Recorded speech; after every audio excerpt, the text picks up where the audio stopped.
Good morning friends. તો જેમ આપણે ગઈકાલે ચર્ચા કરી હતી વિઘટનની પ્રક્રિયાઓ વિશે, તો આજે આપણે વિસ્થાપન અને દ્વિવિસ્થાપન વિશે ચર્ચા કરવાની છે। એ પહેલા આપણે આગળ કઈ કઈ પ્રક્રિયાઓ જોઈ ગયા છે એના વિશે થોડી ચર્ચા કરી લઈએ। તો આપણે જે છે એ રાસાયણિક પ્રક્રિયાઓ છે, એ રાસાયણિક પ્રક્રિયાઓના પ્રકાર જે છે એના વિશે ચર્ચા કરી હતી, જેની અંદર સૌપ્રથમ આપણે સંયોગીકરણની પ્રક્રિયા વિશે ચર્ચા કરી હતી। તો સંયોગીકરણની પ્રક્રિયા જે છે એ સંયોગીકરણની પ્રક્રિયાની અંદર આપણે જોયું હતું કે જે પ્રક્રિયક હોય એ પ્રક્રિયકો બે કે તેથી વધુ પ્રક્રિયકો હોય અને એમની સાથે પ્રક્રિયા થઈ અને માત્ર એક જ નિપજ પ્રાપ્ત થતી હોય, એટલે કે બે માંથી ભેગા થઈને એક જ પદાર્થ બનતો હોય, તો એને આપણે સંયોગીકરણ એટલે કે ભેગું થવાની ઘટના જોતા હતા। એના પછી આપણે બીજી છે એ બીજી પ્રક્રિયા વિશે આપણે ચર્ચા કરી હતી, જેની અંદર આપણે ચર્ચા કરી હતી વિઘટન। વિઘટન એટલે કે છૂટું પડવું। તો છૂટા પડવાની ઘટનાની અંદર આપણે જોયું હતું કે એક પદાર્થ હોય, એક અણુ હોય, એ અણુની આપણે એની ઉષ્મા અથવા તો વિદ્યુત વિભાજનની પ્રક્રિયા દ્વારા એક અણુની અંદરથી જે નિપજ જે છે આપણને એક કરતા વધુ મળતી હતી, એ પ્રક્રિયાને આપણે વિઘટનની પ્રક્રિયા કહેતા હતા। એટલે એક પદાર્થમાંથી ઘણા બધા પદાર્થો છૂટા પડે, જેને આપણે વિઘટનની પ્રક્રિયા કહેતા। તો આ જે બે પ્રક્રિયાઓ છે એ બે પ્રક્રિયાઓ વિશે આપણે આગળ ચર્ચા કરી ગયા છીએ।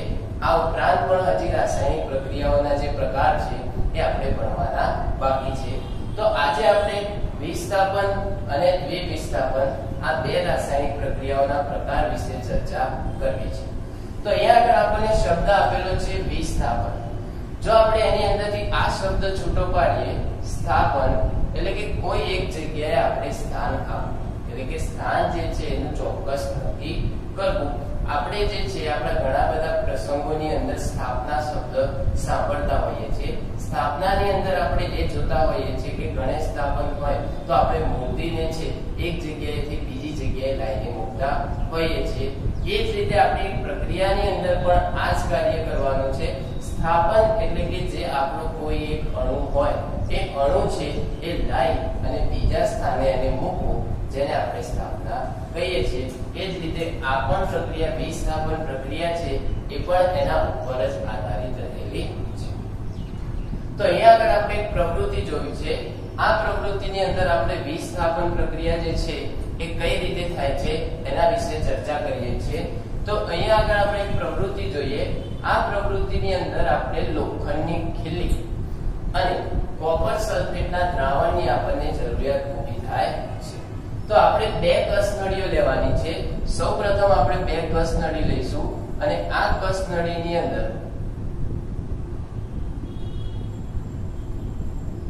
કસનળી લઈ અને તેની અંદર CuSO4 એટલે કે કોપર સલ્ફેટનું દ્રાવણ જે છે એની અંદર આપણે ભરવાનું છે। તો કોપર સલ્ફેટ છે જેને આપણે CuSO4 તરીકે ઓળખીએ છીએ, આ કોપર સલ્ફેટનું દ્રાવણ જે છે એ આપણે ભરવાનું છે। તો અહીંયા આગળ બે કસનળીઓ લેવાની છે અને આ જે બે કસનળી છે એની અંદર આપણે કોપર સલ્ફેટનું દ્રાવણ ભરીએ છીએ। કોપર સલ્ફેટના દ્રાવણનો રંગ જે છે એ વાદળી અથવા તો જાંબલી રંગનો હોય છે। કારણ શું? તો કોપર સલ્ફેટની અંદર રહેલો જે કોપર છે એનું દ્રાવણ બનવાના કારણે તે વાદળી અથવા તો જાંબલી રંગનો આપણને જોવા મળે છે। તો આપણે આવી બે કસનળી લેવાની છે, જેની અંદર માત્ર એક જ કસનળી સાથે પ્રક્રિયા કરાવવાની છે। તો આપણને પ્રશ્ન એમ થાય કે આપણે જે છે એ બે કસનળીઓ શા માટે લીધી? તો આપણને ખ્યાલ છે કે જે આ કોપર સલ્ફેટનું જે દ્રાવણ છે એ કોપર સલ્ફેટનું દ્રાવણ જે છે વાદળી રંગનું હોય છે અને એની અંદર થોડો ફેરફાર થયો છે કે નથી થયો એ ચકાસવા માટે ખાલી આપણે એની સરખામણી કરવા માટે બે કસનળીની અંદર આપણે કોપર સલ્ફેટનું દ્રાવણ લઈશું। હવે આપણે અહીંયા આગળ કોપર સલ્ફેટનું દ્રાવણ લઈ ત્યારબાદ તેની અંદર બે લોખંડની ખીલીઓ તેની અંદર નાખવાની છે। લોખંડની ખીલી નાખતા પહેલા તેને કાચ પેપર વડે ઘસી દેવી જોઈએ, જેથી કરીને તેની અંદર રહેલો જે કાટ છે એ દૂર થાય છે। અને અહીંયા આગળ બીજા સ્ટેપની અંદર આપણે લોખંડની ખીલીનો ઉપયોગ કરીશું।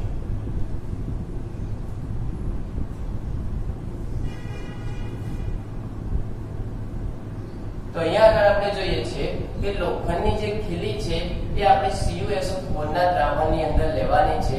તો અહીંયા આગળ એક દોરી છે, એ દોરી વડે આપણે બે લોખંડની ખીલી જે છે એ અહીંયા આગળ આપણે કોપર સલ્ફેટના દ્રાવણની અંદર ઉમેરીશું. આ કોપર સલ્ફેટના દ્રાવણની અંદર લોખંડની ખીલી ઉમેર્યા બાદ આ જે છે એ દ્રાવણને આપણે થોડાક સમય સુધી એમના એમ રહેવા દઈશું અને એની સાથે પ્રક્રિયા થવા દઈશું. તો કોપર સલ્ફેટનું જે દ્રાવણ છે એની અંદર આપણે લોખંડની ખીલી, લોખંડ એટલે એની આપણી સંજ્ઞા જે છે Fe એટલે કે આયન તરીકે આપણે જેને ઓળખીએ છીએ. તો Fe એટલે કે આયન એટલે કે લોખંડની જે ખીલી છે એ આ કોપર સલ્ફેટના દ્રાવણ સાથે પ્રક્રિયા કરશે અને આ પ્રક્રિયા થવા માટે આપણે થોડા સમય માટે અને એમના એમ રહેવા દઈશું. આશરે 20 મિનિટ જેટલા સમય સુધી આપણે આને એની અંદર રહેવા દઈશું. તો જ્યારે 20 મિનિટ સુધી જ્યારે આપણે આની અંદર મૂકી રાખીએ છીએ ત્યારે આની અંદર કયો ફેરફાર થાય છે એ આપણે જોવાનું છે.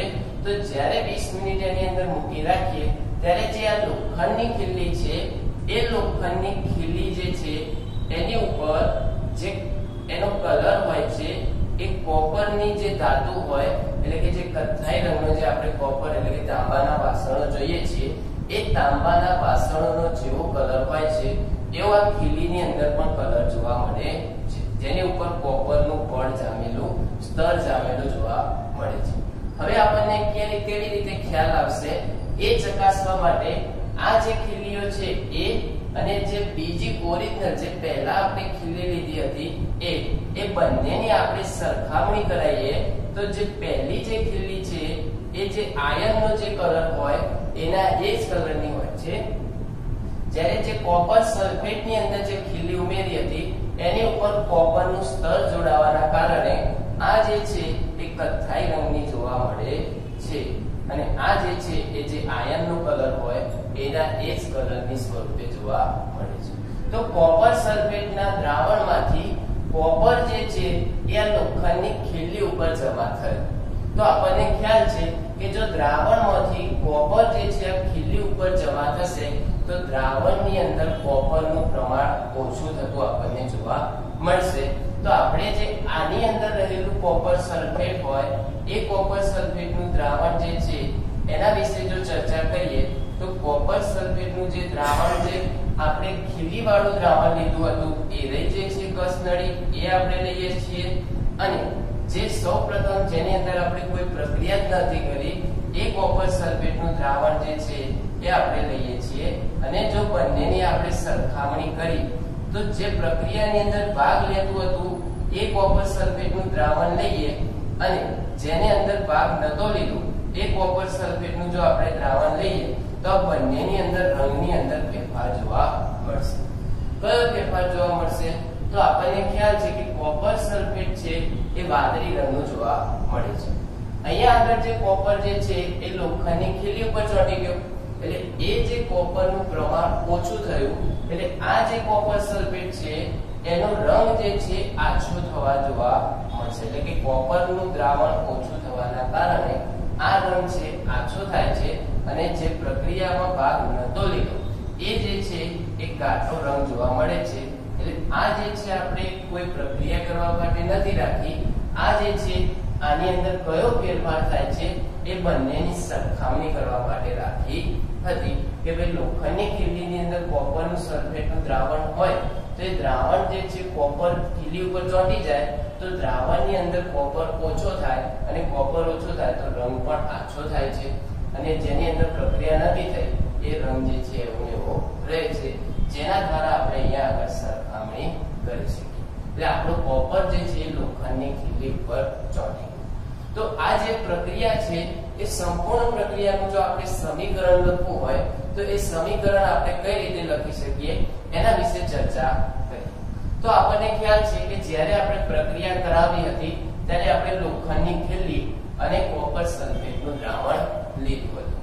તો અહીંયા આગળ આપણે પ્રક્રિયક તરફ એટલે કે જે ડાબી તરફ છે એ બે પ્રક્રિયકો લીધા હતા, એક Fe એટલે લોખંડની ખીલી અને એક છે CuSO4 એટલે કોપર સલ્ફેટનું દ્રાવણ.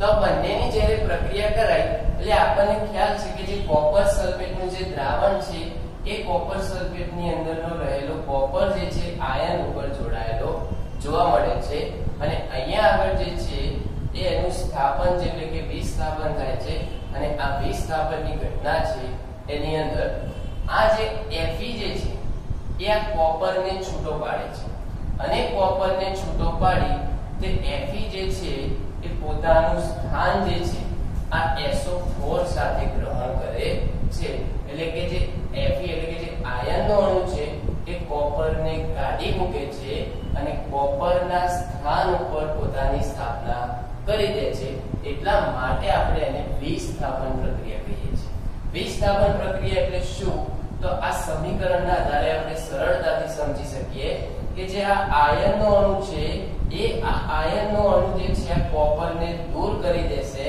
અને કોપરને દૂર કરી અને કોપરનું સ્થાન ગ્રહણ કરી લેશે જેને આપણે વિસ્થાપન પ્રક્રિયા કહીએ છીએ તો હવે આપણે જોઈએ તો સમીકરણને આગળ કઈ રીતે લખવું તો આ જે આયન જે છે એ કોપરને દૂર કરી દીધો એટલે કોપર જે છે એને કાઢી મૂકવામાં આવે અને કોપરને જો કાઢી મૂકવામાં આવે તો SO4 જે છે માઈનસ એકલો રહેશે અને SO4 સાથે જે છે Fe જે છે જોડાઈ જાય છે અને આ રીતે FeSO4 અહીંયા આગળ આપણને પ્રાપ્ત થાય છે એટલે કે જે આયન છે એને કોપરનું સ્થાન લઈ લીધું અને કોપરને એકલો પાડી દીધો એટલે આ રીતે બીજાનું સ્થાન લેવાની પ્રક્રિયા જેને આપણે વિસ્થાપનની પ્રક્રિયા કહીએ છીએ તો આ જે હતું એ આપણી વિસ્થાપનની પ્રક્રિયાનું ઉદાહરણ હતું કે જે પોતાનું સ્થાન બદલી અને બીજાનું સ્થાન લઈ લેતા હોય છે આવા બીજા અન્ય ઉદાહરણો પણ છે એ ઉદાહરણો વિશે આપણે ચર્ચા કરીએ તો કયા કયા જે તત્વો છે જે અણુઓ છે એ બીજાનું સ્થાન ગ્રહણ કરી લેતા હોય છે એના વિશે આપણે બીજા અન્ય ઉદાહરણો જોઈએ અને વિસ્થાપનની પ્રક્રિયા પૂરી કરીશું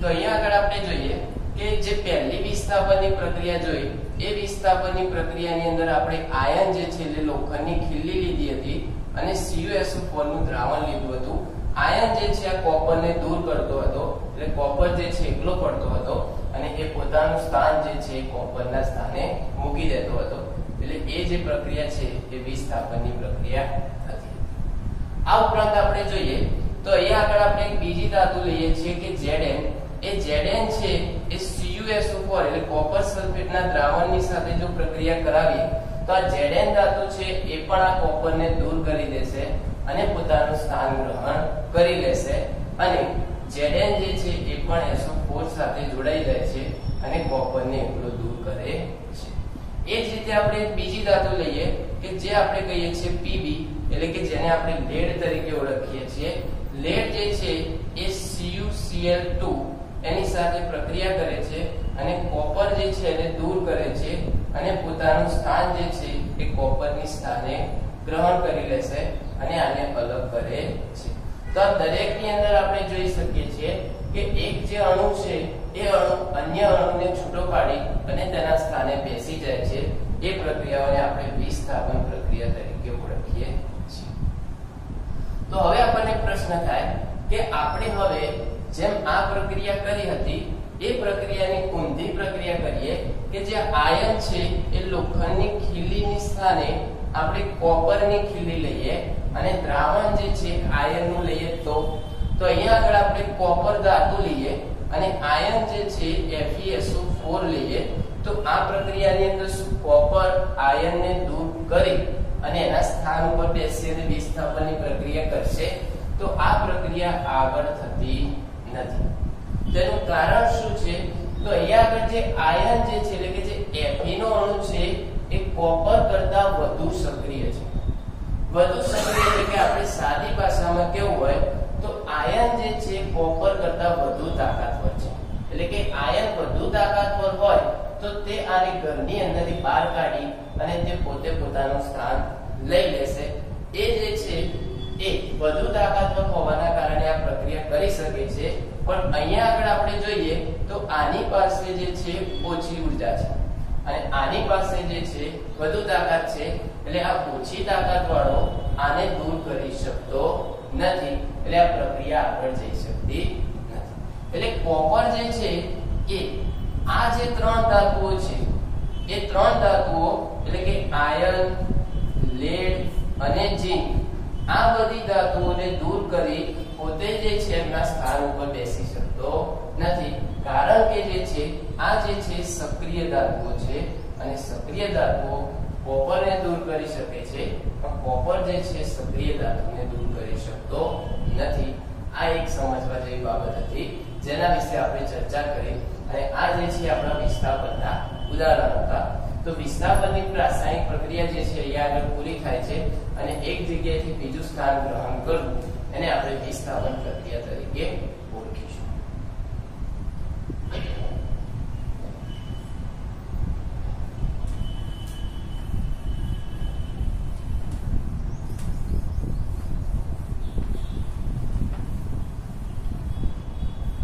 તો હવે અત્યાર સુધી આપણે રાસાયણિક પ્રક્રિયાઓના ત્રણ પ્રકાર ભણી ગયા. એક સંયોગીકરણ, વિઘટન અને વિસ્થાપન જે અત્યારે હાલ આપણે ચર્ચા કરી. હવે આપણે એક નવી પ્રક્રિયા જે છે એના વિશે ચર્ચા કરવી છે જેની અંદર પ્રક્રિયાનું નામ છે દ્વિવિસ્થાપન. તો દ્વિવિસ્થાપનની પ્રક્રિયાની અંદર આપણે જોઈએ તો એ પણ જે છે ઉપરની પ્રક્રિયાના જેવી જ છે, પરંતુ અહીંયા આગળ જોઈએ કે ઉપરની જે પ્રક્રિયા હતી એની અંદર એક જ અણુ બીજાને દૂર કરી અને પોતાનું સ્થાન ગ્રહણ કરતો. અહીંયા આગળ શબ્દ જે છે એ આગળ નવો ઉમેરાય છે દ્વિ એટલે કે બે. એટલે આપણી જે ઉપરની પ્રક્રિયા હતી એની અંદર માત્ર એક જ વખત વિસ્થાપન થતું હતું, જ્યારે અહીંયા આગળ બે શબ્દ એટલે દ્વિ શબ્દ જે છે એ ઉમેરાય છે. એટલે આપણી પ્રક્રિયાની અંદર જે વિસ્થાપન છે એ બે વખત થતું હોય છે અને જો બે વખત વિસ્થાપન થાય તો એને આપણે દ્વિવિસ્થાપનની પ્રક્રિયા કહીશું. તો દ્વિવિસ્થાપનની પ્રક્રિયા જે છે એ કરવા માટે આપણે એક પ્રક્રિયા કરીશું જેની અંદર આપણે બે કસનળી લઈએ છીએ અને આ જે બે કસનળીઓ છે એની અંદર આપણે બે અલગ અલગ પદાર્થો જે છે એ લેવાના છે. તો અહીંયા આગળ આપણે 5 ml જેટલો પદાર્થ લઈશું અને અહીંયા આગળ પણ સમાન પદાર્થ જે છે એ આપણે લેવાનો છે અને એની પ્રક્રિયા કરવાની છે. તો આપણે એક કસનળીની અંદર કોઈ એક પદાર્થ છે જેને આપણે કહીએ છીએ સોડિયમ સલ્ફેટ. તો સોડિયમ સલ્ફેટ જે છે એ પદાર્થ લેવાનો છે અને બીજો પદાર્થ જે છે એ આપણે અહીંયા આગળ આપેલો છે બેરિયમ ક્લોરાઇડ. તો આ જે છે બેરિયમ ક્લોરાઇડ, આ બે પદાર્થો છે એના વિશે આપણે પ્રક્રિયા કરાવવાની છે અને આ બે પ્રક્રિયાઓ થઈ અને કયો એક નવો પદાર્થ બને છે અને કઈ પ્રક્રિયા થાય છે એના વિશે આપણે ચર્ચા કરી. તો આ બંને પદાર્થ છે જ્યારે તેને મિશ્ર કરાવવામાં આવે એટલે જે આ પદાર્થ જે છે એ આની અંદર ઉમેરવામાં આવે છે એટલે આ બંને પદાર્થ વચ્ચે પ્રક્રિયા થાય છે અને જે પ્રક્રિયા થઈ એક કસનળીની અંદર જ્યારે બંને પદાર્થો મિક્સ કરીએ છીએ ત્યારે અહીંયા આગળ આપણને સફેદ અવક્ષેપો જોવા મળશે, નાના નાના અવક્ષેપો જોવા મળે છે અને બીજું છે અહીંયા આગળ આપણને દ્રાવણ જોવા મળે છે. એટલે કે આ જે બે પ્રક્રિયાઓ છે એ પ્રક્રિયાઓ એકબીજા સાથે પ્રક્રિયા કરી અને અહીંયા આગળ સફેદ રંગના અવક્ષેપ પ્રાપ્ત કરે છે. તો આ અવક્ષેપ જે છે આપણને નવા મળ્યા એ કઈ રીતે મળ્યા છે એના વિશે આપણે જો સમીકરણ લખીએ તો આપણને ખ્યાલ આવે. તો અહીંયા આગળ આપણે એક પદાર્થ લીધો છે સોડિયમ સલ્ફેટ. તો સોડિયમ એટલે કે આપણે કહીએ છીએ Na અને સલ્ફેટ એટલે કે SO. સલ્ફેટ પાસે ઋણ 2 માઈનસ હોય અને સોડિયમ પાસે +1 હોય છે. એટલે અહીંયા આગળ બંને સરખા હોવા જરૂરી છે. એટલે કે જો આ 2 માઈનસ હોય તો આ પણ 2 પ્લસ હોવા જોઈએ તો જ આપણું અણુ જે છે યોગ્ય રીતે બને. તો અહીંયા આગળ એવું બનતું નથી. તો હવે આપણે આવા જે +1 વાળા છે એવા બે અણુઓ લઈશું. એટલે અહીંયા આગળ જે છે એ આપણે Na2 લઈશું. તો સોડિયમ સલ્ફેટનું જે છે સૂત્ર થાય છે Na2 અને બેરિયમ ક્લોરાઇડ જેને આપણે કહીએ છીએ બેરિયમ એટલે Ba અને ક્લોરાઇડ એટલે Cl2. આ બંને જે છે એકબીજા સાથે પ્રક્રિયા કરશે અને બંને જ્યારે એકબીજા સાથે પ્રક્રિયા કરે છે એટલે અહીંયા આગળ રહેલો ધન વીજભાર અને અહીંયા આગળ રહેલો ઋણ વીજભાર આ બંને એકબીજા સાથે પ્રક્રિયા કરે છે અને પ્રક્રિયા કરી NaCl એટલે કે સોડિયમ ક્લોરાઇડ બનાવે છે અને આ જે છે એ માઈનસ અને આ જે છે પ્લસ આ બંને એકબીજા સાથે જોડાય અને એક અણુ બનાવે છે જેને આપણે કહીએ છીએ BaSO1 એટલે કે બેરિયમ સલ્ફેટ. તો અહીંયા આગળ આપણે જોઈએ કે આ જે Na જે છે એ આના ઋણ અણુ સાથે જોડાય એટલે આને જે છે આની સાથે જોડાવાની પ્રક્રિયા કરી એટલે અહીંયા આગળ એક અણુ જે છે બીજા અણુના સ્થાને જોડાય છે તો આને આપણે વિસ્થાપન પ્રક્રિયા જે આપણે આગળ ચર્ચા કરી એ કહી શકીએ. પરંતુ હજી આપણે આગળ પ્રક્રિયા જોઈએ તો Na જે છે Cl સાથે જોડાય પણ જે Ba જે છે એ SO4 સાથે જોડાયો એટલે આ પણ આની સ્થાને ગયો એટલે અહીંયા આગળ પણ વિસ્થાપન પ્રક્રિયા થઈ એવું આપણે કહી શકીએ છીએ.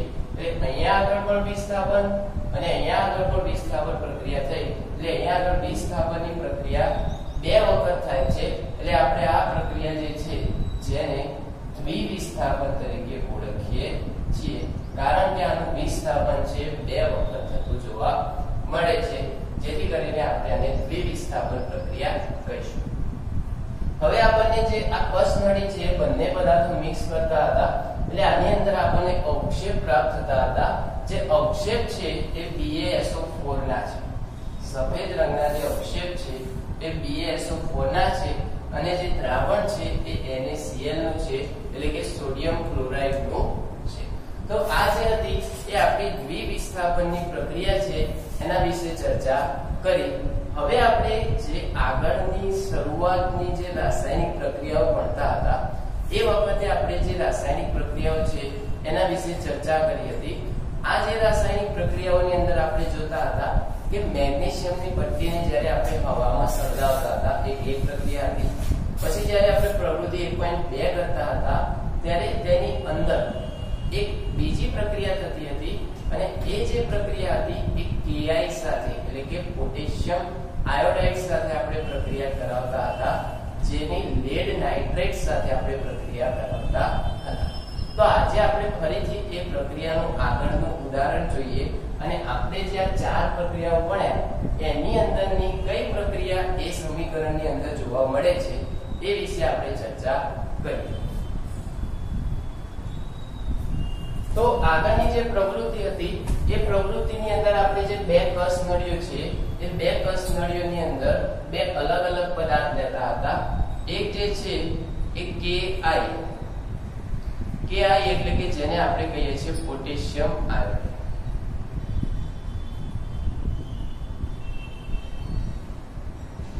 એક કસ નળીની અંદર આપણે પોટેશિયમ આયોડાઇડ લેતા હતા અને બીજી કસ નળીની અંદર આપણે લેડ નાઇટ્રેટ લેતા હતા. તો આ જે લેડ નાઇટ્રેટ છે એ બે પદાર્થો આપણે લેતા હતા અને એકબીજા સાથે પ્રક્રિયા કરાવતા હતા. અહીંયા આગળ આપણે જો પોટેશિયમ આયોડાઇડ નું સૂત્ર લખવું હોય તો જે આપણે આગળ ચર્ચા કરી હતી એ રીતે Ki લખી શકીએ છીએ અને લેડ નાઇટ્રાઇટ જો આપણે એનું લખવું હોય તો PbNO3 ટ્વાઇસ. આ જે હતું એ આપણું સૂત્ર હતું અને આની અંદર આગળ જે પ્રક્રિયા થતી હતી એ સમીકરણ જે છે એ આપણે લખ્યું હતું જેની અંદર જે આ K જે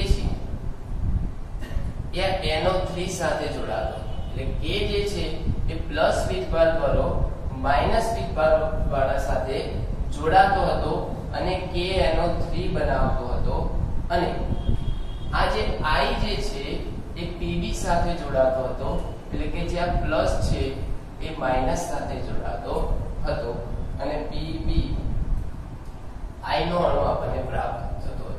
તો આપણે જે આ ચાર સમીકરણો જે છે એની પ્રક્રિયાઓ ભણ્યા એની અંદર આપણે ખ્યાલ આવવો જોઈએ કે આ જે પ્રક્રિયા આપણે લખી એ કઈ પ્રક્રિયા છે.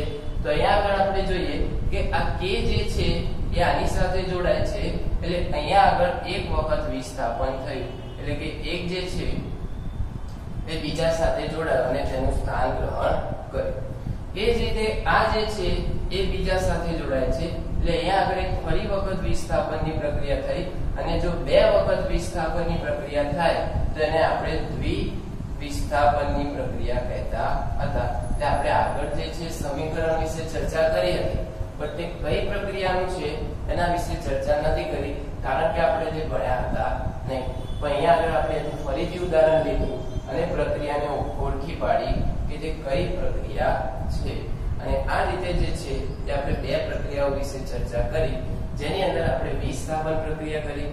વિસ્થાપનની પ્રક્રિયાની અંદર આપણે શોર્ટમાં કહીએ તો એક અણુ જે છે એ બીજા અણુનું સ્થાન ગ્રહણ કરી અને એને છૂટો મૂકી દે તો એક જ વખત સ્થાપન થયું કહેવાય, એટલે વિસ્થાપન કહેવાય.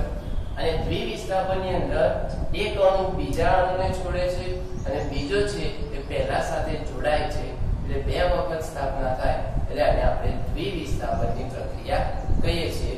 તો અહીંયા આગળ આપણે જે છે બે પ્રક્રિયાઓ પૂર્ણ કરી છે. હવે આપણે આગળ જે છે ઓક્સિડેશન અને રિડક્શન વિશે આગળના પાઠની અંદર આપણે ચર્ચા કરીશું.